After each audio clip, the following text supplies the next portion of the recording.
Hello,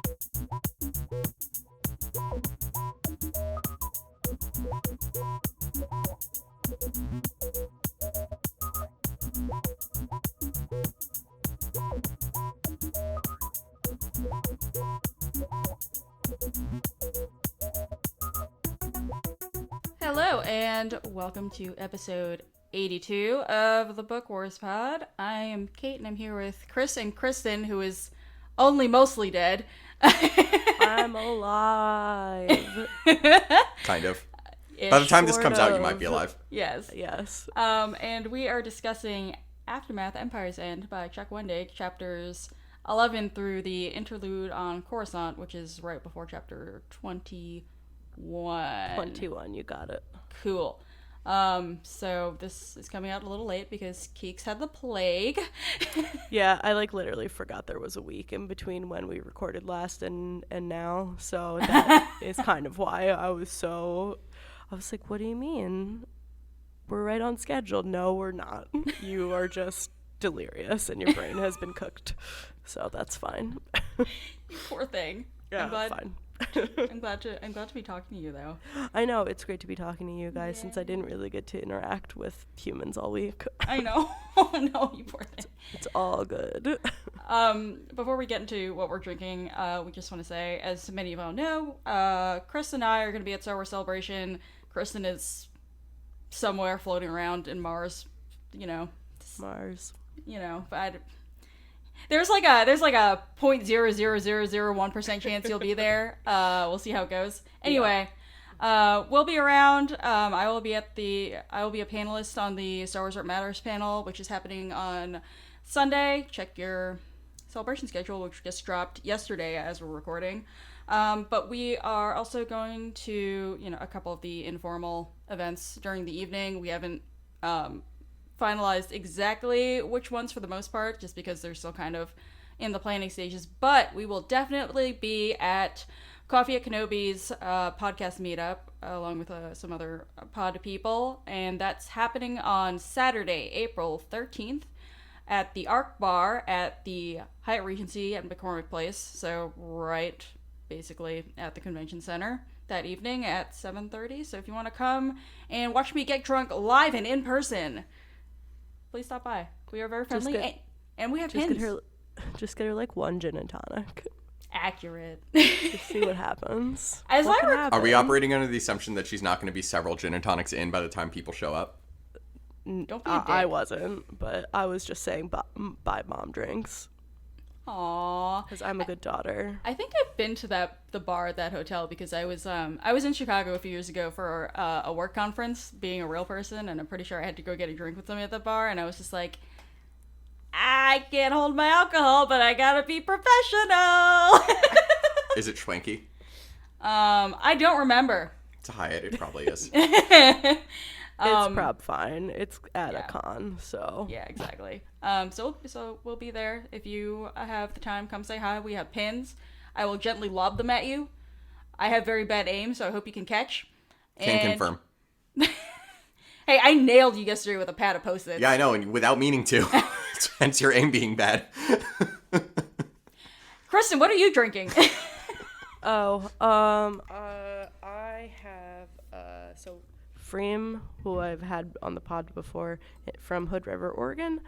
They just started canning, so that's very exciting. They have this cute bear on their can, and he's great, and I love him. So I'm having a Freem Pilsner since I'm not supposed to be drinking, but it's the pod, and it just sprayed all over my laptop, so that was good. Lovely. Christopher? I am drinking a...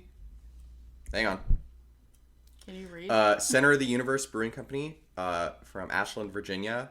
A Donnie coffee brown ale. And this is, if we have any listeners to the Toshi Station Brew House, this is what I was drinking like 3 months ago when I was on the brew house with Kristen and Brian Larson. And it's been sitting in my fridge since then because it's like flavor brewed with actual coffee. And so it's like a little caffeine-y, and so I don't want to drink it at night. And I don't usually drink beer in the morning. And it's like 3 o'clock right now. You were really struggling to read that can. Are you okay, bro?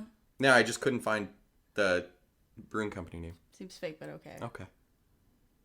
I am drinking. Words are hard. Leave This is that not a alone. very well designed can. There's a lot of words on it that don't matter. Well, it's because it's trying to be a Folgers can of coffee. Yeah.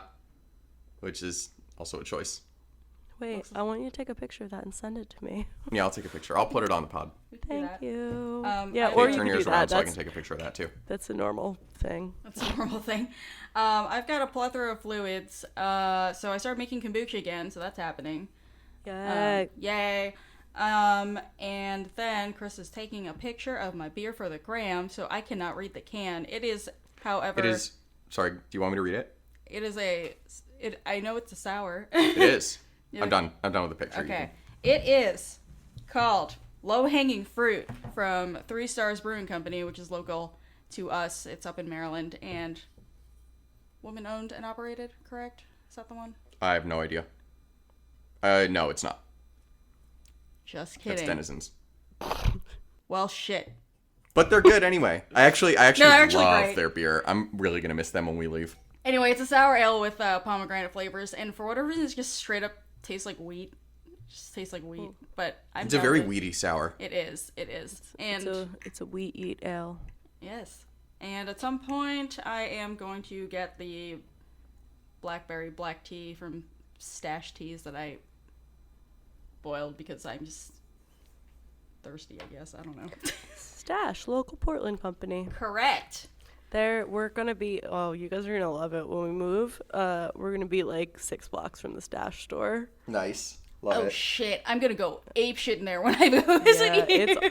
it's awesome because they have like the seasonal ones all the time.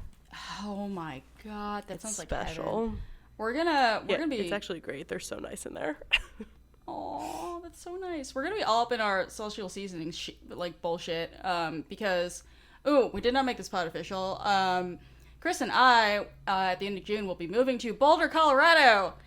Because I got into grad school. Bram, bram, bram. The guys, the Tashi Station Slack heard it first, like a month ago. So if you're not in there because you're not a Patreon patron, stop being a bum, I guess. Yeah, I mean that's the kind of breaking news you're missing out on. Really. I know, for the low price of $1 per month, you can hear about that and look at Odie's adorable corgi. Nenya. Nanya. But yeah, no, I got into University of Colorado Boulder, and I will be there for 3 years trying to write a novel, and they are making me teach children, so that's bad. They're gonna love you, Kate. No, they're not. It's gonna be. You're just gonna be like, you're hungover. I can tell. I can tell because ADHD. I'm also hungover. Dude, I don't. As I was saying, we went out for dinner with friends last night, and I was just like, I don't remember how poetry works. I legitimately don't fucking remember how poetry works. I haven't had a poetry class in 10 years, so I'm just gonna walk in. It's gonna be fun to relearn it though. I hope so. I'm gonna walk into that Poetry's room. wild. It is wild. I'm gonna walk into that room and just be like, "How many of you are poets?" Yeah, I'm so sorry. You're gonna hate this class. But luckily I get a textbook, which I assume I have to read to be able to like make a syllabus and whatever the fuck. So hopefully it'll Do reteach me you? poetry. Yeah. Do you have to read it though? Let's talk about Star Wars. Star Wars. Do do do do do do.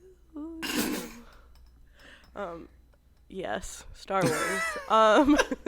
Sorry, I really am out of my mind. So, but I did start antibiotics yesterday, so I should actually be closer to a person soon. Well, that's good. Who wants to talk about small d democracy? Oh, this is my point. So Yes. first, I Yikers. feel like this is going to be a episode on the shorter side, which our episodes have been fucking long lately, so that's fine. I mean, there I just just wasn't spent, a lot. Chris, like, you just 10 minutes you just talking about it. you I just just jinxed it. you just jinxed it. This is gonna be somehow a 2-hour episode. And we have Even 2 though you have a points on hard the stop in an outline. hour. Yeah. Wait, Yeah, I who know. took the hot titties off the outline? Me. I was gonna Sorry. leave them there for like the entirety of the book, but all right, whatever. Jeez. I felt bad for putting them there in the first place. I left them there on purpose. Anyway, Chris, talk about real things. Go. Yeah, so there's not a lot that happens in this section. Like, there's just a lot of build-up in this section. Like, because all the like beginning of the book happenings with people getting stranded on Jakku, they're still stranded on Jakku. People who are still trying to get them are still trying to get them. There's so like not a lot happens, but like one thing that does happen is we get more of an inside view of the New Republic and the way the Senate works. And it's not great, Bob. So, as we were talking about last week, we have Mon Mothma, who is the Chancellor, and her main antagonist in the upcoming election is an Orishen. Mm-hmm. Orishen is the singular. An Orishen whose name is Tolwar Wartal. Which is amazing. He seems like a dick. He does. He sure does. He has a very Star Wars name, though, which makes me giggle. He does. Yeah, I know. That makes me happy. I will say, as a vaguely related aside, I did enjoy seeing Mon Mothma being super fucking devious, because we never get to see that side of her ever. Just being like, I have this fruit in my pocket. Look at that. Would you like an apricot? Would you like a danger fruit? I brought one. I know, right? Like, seriously. But yeah, no, that's a side of her that we really never get anywhere else. Like, we see her being, you know, calculating in like very serious ways in terms of like war strategy and whatnot else, and we see her being very placid. We see her being a mentor to Leia. We just read Leia, Princess of Alderaan by Claudia Gray, but we never see her just being like scheming, devious, like heh heh heh, I brought an apple on this plane. It's from Mexico. She did not shut off her phone before takeoff. Nope, she touched livestock. Dude, I really almost touched livestock in Mexico because I tried to hug a chicken and then he ran away from me. No touching. He was really cute. I wanted to hug the chicken. Anyway. Chris, go on. But yeah, so we see more about Mon Mothma, and we also see two aspects of like the failure of the New Republic already. That like, and we know that the New Republic ends up failing in the medium term, because 30 years in the grand scheme of things is not that fucking long. But sorry, Chris is like giving me a look because I'm making a face because I had forgotten when I said that this beer is weedy. What it specifically tastes like is corn on the cob, but like the cob. It tastes like corn rind. Yes. it's good though. It like tastes good. No, it's good. It's just like the aftertaste is cob. Is corn cob. Go on, Chris. I'm sorry. Hashtag corn cob pod. Yes. What was I saying? I don't know. Okay, good. Good talk. I'm glad nobody knew. Must have been interesting Good then. podcast. So the kind of already emerging failures of the New Republic. So one is that like after I think our last week's reading ended right as the vote to go to war on Jakku ended, or like they lost it, and we're like kind of dealing with the fallout from that because Wartal has like stopped Sinjir and Temin from going to Jakku to rescue Nora, and he is also, it would appear, sabotaged the vote to go to war. And you kind of have Mon Mothma like being like, maybe I shouldn't have given up all my power so quickly to be like hashtag democracy. And it's just like, yeah, you know what? Like, you are still at war.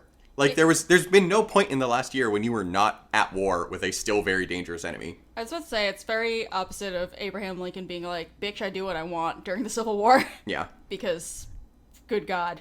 Yeah. No, it is, and it's Very- interesting. It's very Mon Mothma forgetting that it's called Star Wars. Yep. Just Nobody over and ever over tells again. her. Oxy, this is your job. That you had one job. Aww. To tell her it's called Star Wars. Aww. But yeah, and it's just like you see these failures and you see like, it's funny because Chuck very much wrote this trilogy from the standpoint of like, it's quick after Endor, and like, even though the war's not over yet, like, it's still like close to being over because it needs to be over by Jakku. And whereas like for whoever read Legends, the Thrawn trilogy takes place like 5 years after Endor, and the war is still going on, and the Empire is like, Thrawn helps them be a little bit resurgent, and then it keeps going on, and it's a whole thing. So like, it's a much shortened time span that we're looking at. It's like really not long at all since Endor. And so you kind of just wonder, like, why Mon Mothma gave up all her power so quickly. And, like, obviously the answer is that because, like, authoritarianism is bad and she wants to give up power as soon as possible so that she's not tempted to become like Palpatine. But you see the inherent problems in that right now when you are still on war footing with the Empire. Right. I was gonna say that's the difference between her and comparing her to somebody like Lincoln, who was just like, you know, You habeas guys are all corpus, never heard of it. dummies. I know. I'm doing whatever I want. well, Lincoln didn't have to, follow up a tyrant who was like literally the most evil thing in an entire galaxy. Yeah. Who's low-key still in control. Just, it's very complicated. Sentinels are still around. Beyond the grave, creepy sentinels. Which Oh yeah, wasn't that the first time we see this in this book? yes, in this book, yes, I think it's. It is. I think it's mentioned in Life Debt that, like, nobody really knows what happened to the Emperor. Some people say that he's sending these Sentinels around. Some people don't believe it. Blah, blah, blah, blah, blah. Right, but that's just the first time It's confirmed. It is. Correct. It is confirmed. And these are also for those who played Battlefront 2, for those who read the Shattered Empire Marvel miniseries. These are the Sentinels that appear in those locations. which are creepy as hell. When They're you have very a visual. creepy. They're very creepy. Like, they're already creepy, and then you get the actual visual, and it's like, oh god, you thought he was ugly when he was alive. I need to play that more because it's not in the regular game, right? It's in the DLC. No, it's in the regular game. Yeah, it's Oh, like at the great. beginning. Well, I need to just Oh, yes. Oh, I know what you're talking about now. Yeah. Sorry. The Red I've Boys. just, I've just been very busy playing my horsey game, aka Red Dead Redemption 2. Oh my god, you got Red Dead? Yeah. Dude. Okay, we're Quinn gonna has talk. like beat it already. I'm like still stuck in like Horse Snowville, like the very beginning. I love you. We're gonna talk after this, because I want to know how it is. Anyway, You should get it. It's Grand Theft Auto on horses. It's Shit. amazing, Don't tell me that. and it's like pretty. Like it's I've heard. gorgeous. I've heard. We're gonna talk after this, though. Anyway. But yeah, so on the one hand, you have, like, Mon Mothma already in her first crisis lamenting the fact that the Republic doesn't actually have any powers to, like, let her do her job, Right. which is great. And then you also have this concept of not only are the institutions of this democracy insufficient for the Republic's needs, you also have the fact that they are so easily corrupted by bad actors. And, like, this is something that, like, you see it in the book, and it, like, kind of, it's not super surprising based on what is happening in America right now, because you have, like, these institutions where it's like, oh, of course we should vote on whether or not to go to war. That is literally just being manipulated by the opposition leader because he would rather have a personal political win than defeat the Empire. Yeah, I mean, it's another one of those things. Chris and I have talked about this, where the framing of like the U.S. government was based on the assumption that people are like inherently good or whatever, and I think it's the same case here. But people, Spoiler alert. some people suck butt. So now we're here. Yeah, I mean, it's based on the assumption that people are going to accept commonly practiced democratic norms of civility, such as the norm that foreign interference in an election is actually bad. Wah, wah, wah. When you encounter somebody like Wartall, like certain political leaders right now, without getting too deep into it, who just look at these norms and say, no, you know what, personal power is more important to me because I think I know best, and literally nothing else matters to me, which is probably the kindest way you could put it, then everything breaks down because people are not acting the way they are supposed to. And then you find out that all of these like powers and things that the government is supposed to be able to do, nobody actually wrote it down. Nope. I mean, it's even better in like parliamentary systems where like all these things are just like super duper assumed, but yeah, no, not great, Bob. Fair. Email subject. Let's do crimes. Okay. Correct. Oh, this, I forgot to put this in the outline. And I'm sure I'll talk about it on the wrap up because of course I will. Fucking Chuck with his pretending people are dead even though they're not happens like twice again in this section. Is it twice or 3 times? Wait, who's dead? Or who's not dead? Well, Yes. he's like, oh, looks like they're dead, and then they sit up. Oh, yeah. Oh, it looks like they're super dead, but then did they come back from the dead or were they alive all along? Just Shut the up, Chuck. bones. I know, right? That one I was happy about. That- I guess it that was- happened like multiple times. You're right. It happened Yeah, like it's- several times. It's several. That's one of his themes. It is. He enjoys that trope very much. Anyway, forgot to put that on the outline. There was a bunch of that in this section. It's true. I did like how the Mr. Bones section was written, though. I thought it was. Oh fuck yeah! I was so That was sad when I lovely. thought he thought he died. I know.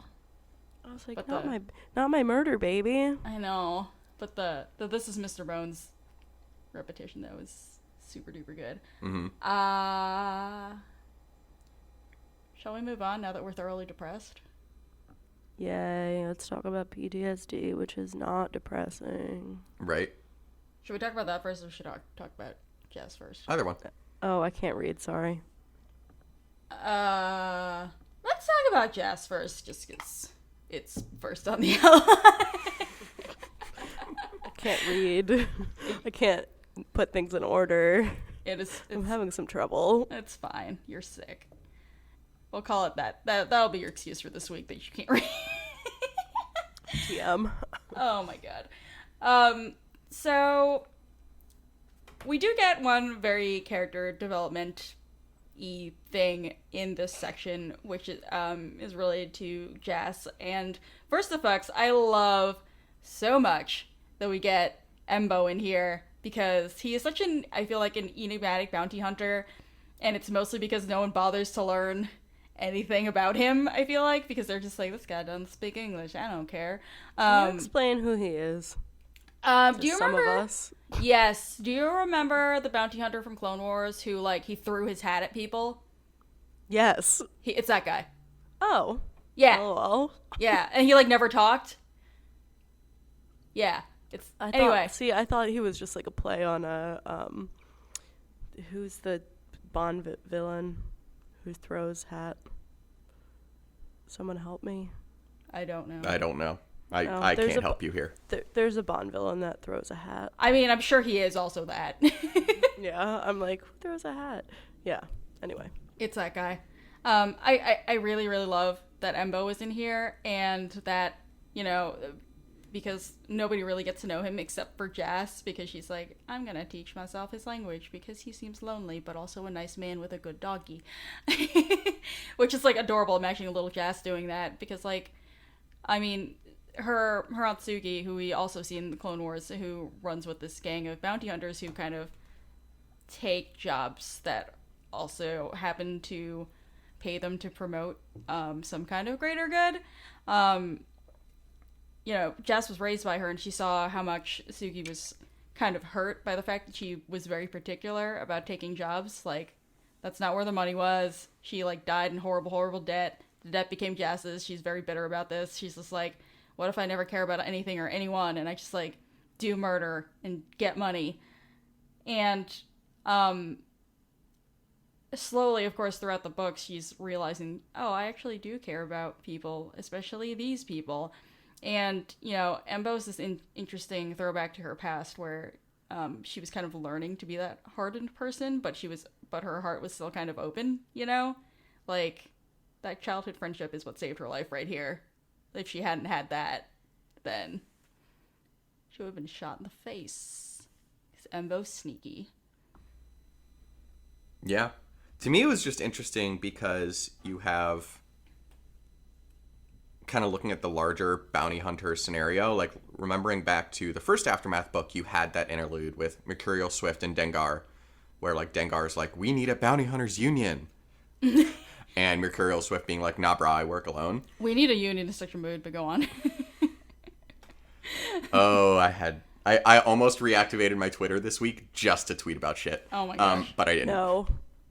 Twitter is No. bad. Stay off of it. I know, it's great. It's been great being off. But but then now fast forward to Mercurial Swift has to A, hire a crew when he didn't want to hire a crew before because he works alone, and B, literally hires Dengar, LOL. who he almost shot before Oh, because he's LOL. like, you're getting solved. Yeah, and also he's just like, I'm like the new breed of bounty hunter. We don't do these things where we work in teams or anything like that.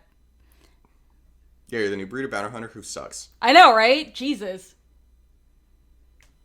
Like, literally. Sharing is caring, but also I get it because they've all been burned anytime they've ever worked with teams. So I mean, Jas broke half her horns off and concussed herself and still got the drop on you.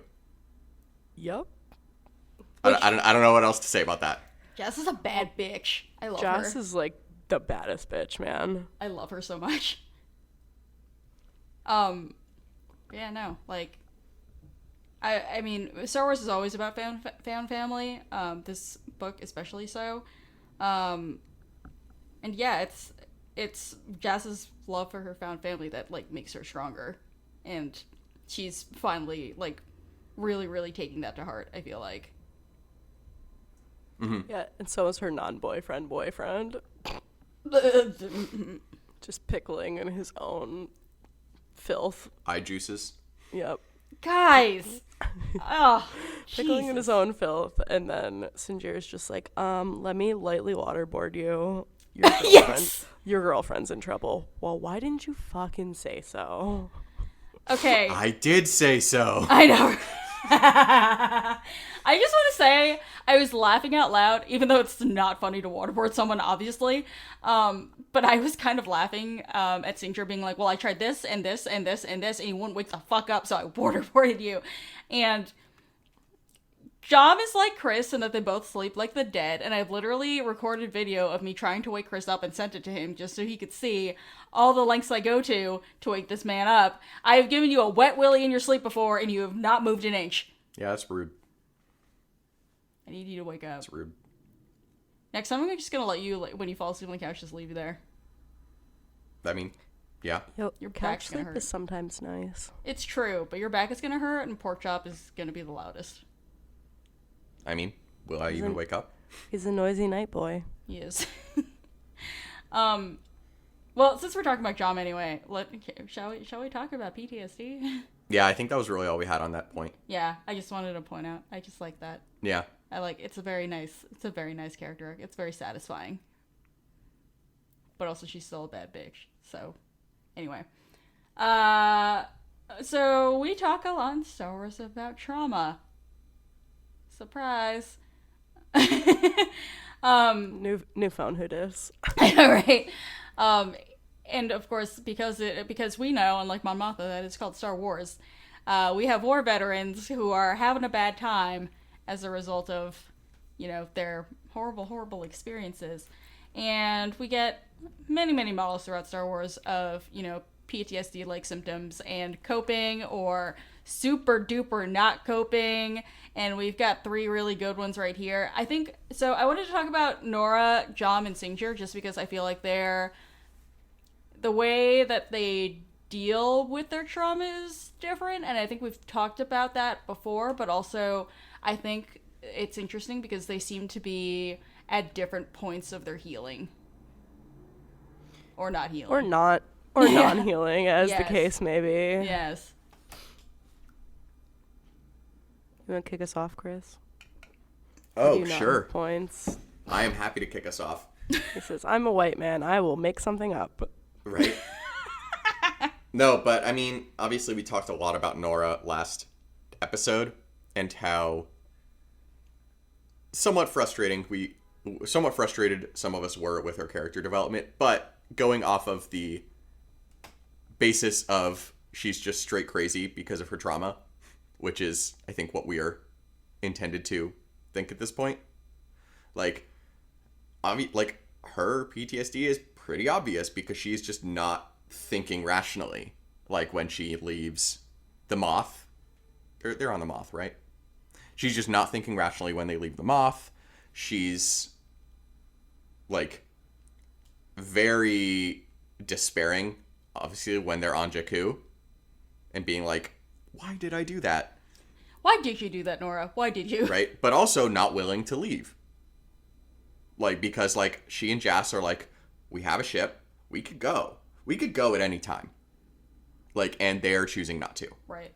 and basically led by Nora, because Jas is kind of like deferring to her in this case. You're the boss. She's Yeah. like, bitch, we could go, but like, could we? Could we ever go? I know, right? Like, have we ever left? Yo, Jakku is the most. I mean, I know I put this on the outline for later, but we can bring it up now. Yes. Just hearing Nora talk about her time on Jakku is like, I thought I knew how shitty it was, but no, this is the shittiest. I'm sure we're gonna like find out, but Chris, who's in charge of the camp that she's in? Like it's Nora? like it's like Empire-ish affiliated, right? It's because it's it's got Rax's, stormtroopers. it's Rax's troops. Right, but like, I'm like, who's in charge here? It's like Rax, but he doesn't care about anything. But It's just also he does. Rax's him collecting like the scummiest of the Empire to him, Okay. Cool. where he's cool. like, you know, cutting off the weak. yeah. Yeah. So Anyway. only the lean and strong and crazy remain. It's very depressing until Mr. Bones comes and does violence. Revives himself. Yeah. He performs It's violence. great. Yes, I've performed violence. You sure did, Nora says. Haven't we all, Bones? Uh-huh. Haven't we all? No. Oh. Anyway, You're the softest bread. You have performed zero violence. I've performed zero violence. You do perform violence in the form of love. Often. You're a very huggy person. Chris loves giving hugs. Is it violence in the form of love or love in the form of violence? Whatever. It's one of those. That hugs are. You like hugs. That's true. I am like Bones in that manner. Me on the other hand, stabby stab. No, stab, you're stab. just the violence part. Yeah, it's true. Anyway, no, Keeks, though, to your point, I just, you think you know what misery is, and then it's just like the most abject, like horrible, like it's like literally how is this planet not deserted of everybody because it sucks butt, like it sucks so much ass. I Yeah, just you don't think understand why you'd ever live there. You think you know what misery is until you're given the choice of, yes, hello, welcome to Jakku. Would you, you've been captured. Would you like us to murder you, or would you like to be a slave? Your choice. Yes, in the sand, in the miserable fucking sand. I hate sand. Nora really hates Why? it. Why, Kristen? Oh no. Shut up, Chris. Damn. Just let me make my jokes, and then you don't have to follow up. People get that it's a joke. Gets Kristen, can you everywhere. explain your joke for the audience? No, I hate you. Chris, only white men explain jokes uselessly, so to make them both long and boring. Yo, when they announced that Hayden was coming back to Celebration yesterday, everybody was like recycling their sand jokes from like 2 years ago, and I'm like, guys, we know, we all know. Leave the man alone. I am just really glad that he had such a great reception last time around, that he was willing to come back, because I know, like, he's been apprehensive about it. I know Ewan McGregor just recently gave that interview where he was just like, people just shit on the prequels all the time, but I'm like, I get scared. And I'm like, oh no, we love you so much. It's not your fault. It's George Lucas's fault. Yeah, exactly. And like, Have you guys heard if you watch the Clone Wars, you'll care more about the prequels? Great. Mm-hmm. Surprise. Also, Hayden is just such a soft piece of Canadian bread. Somebody bring him a pizza. He's so soft. Little Italy. We've talked about this. Oh no. We're not talking about Hayden Christensen, Little Italy. Somewhere at Celestial Intent from Twitter is listening to this podcast and writhing on the floor at the thought of Hayden Christensen, Little Italy. I mean, yeah. Anyway, Good talk. so PTSD. So one of the things I think is interesting about putting the three of these characters together, Nora and Jom and Singh here, is that so obviously Jom's trauma is super duper fresh.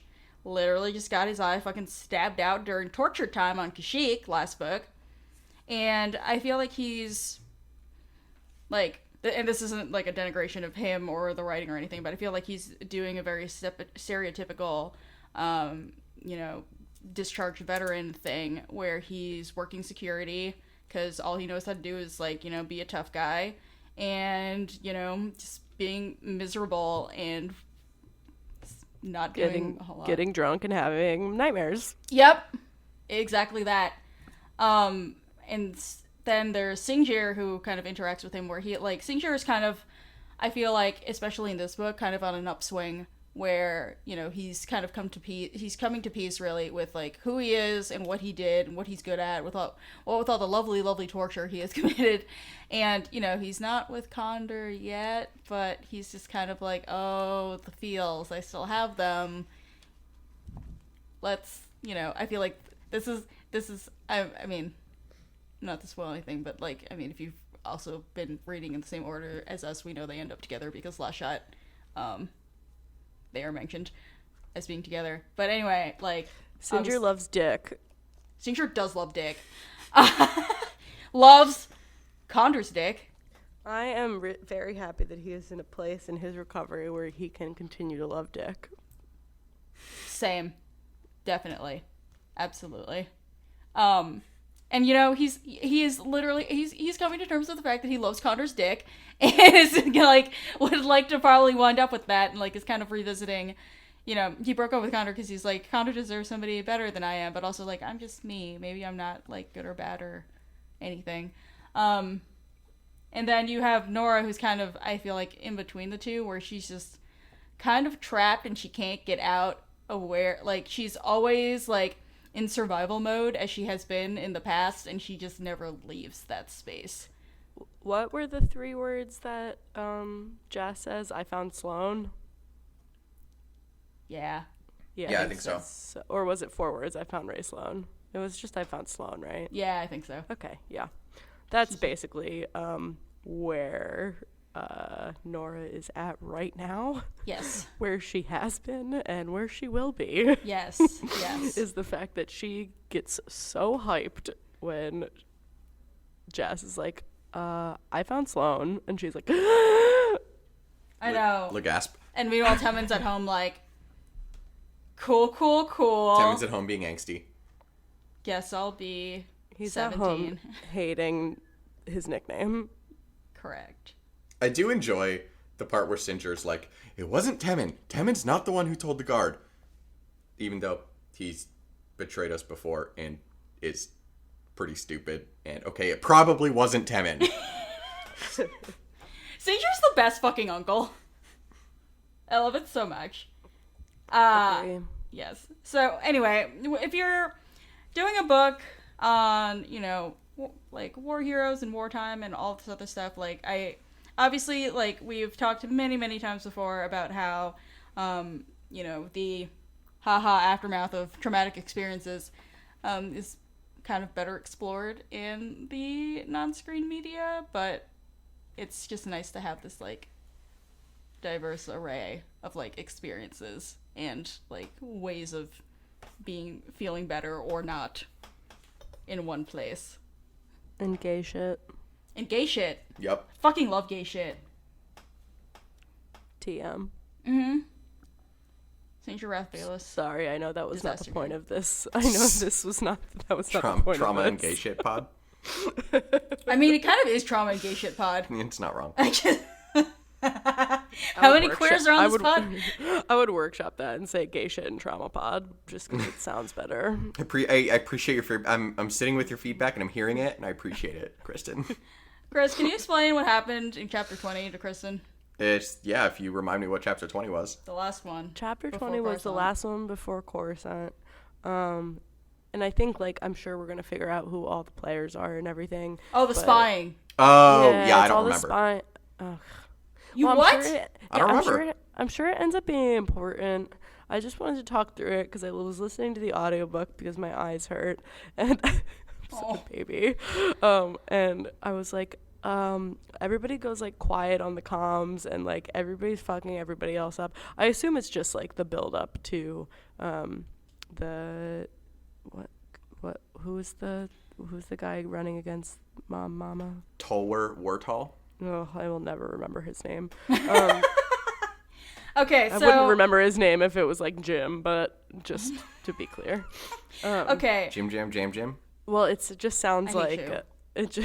it just sounds like this is like the these are the schemers, and So- they're all fucking everybody up. And So- we don't know everything yet. So, Sinjir, Jom, Temin, and Condor are in cahoots with Mon Mothma, who is stalling Wartal on the ship because she brought a fucking piece of fruit on the ship from Europe, so they have to scan the whole ship. She touched a chicken. She touched a chicken. I really wish I could have hugged that chicken. I know. She's stalling so that they can follow around the senators who are in league with Wartal, and like they're the ones that he convinced to vote against the war declaration. Right, the 5 fuckers. Right, because they're just like hanging out like, what shady shit are y'all actually up to? And then they're following them, they're watching them. It's really fucking boring, and then all of a sudden, one by one, they start like going silent, like disappearing. Oh, Han's there too. Right. I know he's there being a damn hoe too. I don't know. remember what he said, but I just like So looked at annoying. Miranda and I was like, Han Solo's such a damn hoe. Oh, Han's there too. The Han Solo story. I bet. And Leia would agree with me. Yeah, Leia and Luke Skywalker and Obi-Wan Kenobi on the Death Star. Oh, and Han's there too. God damn it. Yeah, they just like one by one, like start their like you said, their comms start going dead, and finally Singer gets like beat over the head, and it's just like, what's happening? Cliffhanger. Okay, that's what it is, right? That's Yes. all. Okay, I'm just making sure I didn't miss any actual things that happened, and it was all just. It is a that. mystery. Okay, cool. Yes. Also, what a fucking mood, Sinjir just like screaming into his comm. I know. He's like, Sinjir knows he's supposed to be discreet, and yet he screams directly into his comm. So Yeah, good. for being a spy, Sinjir is the worst spy. You would rather be like popping people's kneecaps off is why. Yeah, It's okay. I relate to that. he has no sneak to him. Speaking of having no sneak to him, this is our last very useless topic, but like I was like reading and got to like the interlude in Coruscant where the continuing trials and tribulations of Masameda, the saddest fat man, who was just like also kind of like marinating in his own like depression and body odor. Like, and I was just like, can someone just like please let this man die? Like, he's trying to surrender.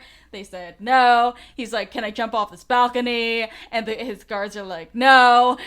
Like, The saddest blue boy. yeah. He's the worst. He's the worst. He's just pathetic. I wrote he donut deserved to die. I just want him to, I don't know. At this I want point, him I'm to just like, suffer. oh my god. He's very annoying in the prequels. But at this point, I'm just kind of like, can someone just let this man die? Like, even the children can't like murder this man. I'm just like, oh my god, just. He's a bad boy. He is a bad boy, it's true. But also, like, just let this man die. Also, like, let him die so I don't have to listen to him complain anymore. That is such a mood. Yes. Anyway, that's all that she wrote for this episode, because it's build-up time, so. Yeah, basically, like we said, this is not a ton to talk about this episode. But next episode's when shit starts to hit the fan. We're going to be reading, yes. continuing with Empire's End, reading chapters 21 through 31. So follow along with us. In the meantime, hit us up on Twitter, Facebook, Instagram, and Tumblr at BookWarsPod, bookwarspod@gmail.com. And we should mention we are doing, or did, depending on when this came out, a bonus episode with Allie of the Knights of Ren podcast, which is a podcast that focuses on analyzing Star Wars Rebels, or dearly departed Ghost fam. Anyway, we are actually going to be, oh my god, we're actually going to be talking about the first season of Star Wars Resistance, our reactions to it, and also, of course, our usual analysis, and we super look forward to having her on the pod. She's a wee babe and, like, not allowed to have adult beverages yet, so we might do sober pod in solidarity. Waterpod. Waterpod.gov. Okay. I don't know. I'm very tired. Okay. Anyway, But yes, so look out for that bonus episode, potentially probably before you listen to this one. I don't know what we're so if doing. you're a fan of Star Wars Resistance, which you should be because it's fucking amazing, So good. and you all need to be I watching promise it. to watch it. Kristen. At some point. I am trying. Listen. You've been sick all week. Go watch Resistance on TVs. I've just been asleep though. Is the Oh, thing. okay. That's a problem. Also, it's third month basket time. Yeah, it's true. It is third month So- basket time. We Gonna can't beat say Chris we again. can't say what it is because it's a registered trademark. Are you serious? Yeah, I think that's right. Oh, that's so fucking stupid. Wait, really? Yeah, just like the super Third month vowel. insanity. Yeah. Yo, capitalism is bad, actually. Anyway, Chris, close this out. Also, just a note for we all are obviously looking forward to Star Wars Celebration Chicago, as Kate noted at the top. But for those in the DC area, we're also looking forward to AwesomeCon. For those of you who remember, we had a panel at AwesomeCon last year with Brian Larson from Tashi Station and Swara Saleh, then of Beltway Banthas. And so we are doing a panel again this year with on the same topic, basically what we talk about here, the interconnected Star Wars universe and how it like builds the story and contributes to the awesomeness that we all love in Star Wars. Kate and I are both going to be presenting. Bria Livornia from Tashi Station is going to be joining us. We're also working on getting a couple other guests that we don't want to announce quite yet, but we're hoping they're going to be good. So if you are in the DC area, we definitely do hope that you will come to AwesomeCon, come to our panel, and come say hi, because we want to meet you all. It was like the sweetest thing when people came up and like were just like, "Man, I love your pod," like last time, because I was like, I don't even know who you are. Like, you're not like somebody I like roped into doing this. Like, who listens to this podcast? Thank you. I know somebody messaged me on Insta this week being like, are you guys doing a meetup at Celebration? And I'm like, I don't even know. You're not even one of the 5 people I know. What? Aww. We really love you guys. No, we do. Like a lot. It's great. So we hope that if you're available and around that you'll come say hi. Our panel is going to be on the Saturday evening of AwesomeCon, which is I want to say the 27th of April. That day. Yeah, but the Saturday evening. So hit us up, and we hope we can see you there. In the meantime, please rate, review, and subscribe to us and to the Tashi Station Radio Mega Feed on iTunes. When you do, we said we were going to do a giveaway before Star Wars Celebration, so let's do that. So when you review us, you're automatically entered to win awesome prizes, including books, pins, patches, etc. You never know what you're going to win, so sign up. Hashtag Book Wars Pod dumb shit. Exactly. So sign up But, now like, by like- leaving us a review Fun dumb shit. on on iTunes. And donate to the Tashi Station Radio Patreon. And give us coffee at ko-fi.com/bookwarspod. Really helps us cover our hosting and production costs. Thanks to the generosity of our listeners, including but not limited to Shannon Joy 26, Celestial Intent, and Danny Pirtle from Rogue Podron, whose Twitter handle, for whatever reason I cannot remember right now. But we made our celebration goal, so we have pins to give away. Come find us at the podcast meetup at Star Wars Celebration. We'll also let people know what other panels we're at so that people can come see us. We'll certainly be at all of the Lucasfilm Publishing and Del Rey panels that are happening throughout the weekend. We're very excited. Come say hi. We'll give you a pin. Books. Books. But yeah, also, if you are so inclined, it does help when you throw us a couple dollars through these sources. It helps us cover our hosting and production costs. Our theme song is Whiz Bang by Poddington Bear. Our logo and artwork are by Joe B. Terra Design. For Kate and Kristen, I'm Chris. Thank you for listening to the Book Wars Pod and this somewhat disjointed outro today. I might also be Chris. Who knows? Oh Did- my god. Did I fuck it up? No. You did the other week. Also, I know I fucked it up in the past. You just fucked yourself up. I didn't even say anything to you. I know, I just didn't fucked look myself at you. up. I'm tired, man. It's 3 o'clock. I know. I was gonna say we're recording in the daylight. Which, Yeah, like, daytime pods never end well for us. All of us are allergic to, but it's nice to do it on the weekends because then we don't have to worry about being too drunk. TM later. Exactly. Not that anyone on this podcast has ever done that. Certainly not me. Yep. Anyway, Certainly let's not just me. let's just end it before it gets worse. Thank you for listening. We'll talk to you next week. Bye. Well, I just tried to mute myself. Let me write down this timestamp. I just tried to mute myself so I could blow my nose, and I absolutely didn't do it correctly.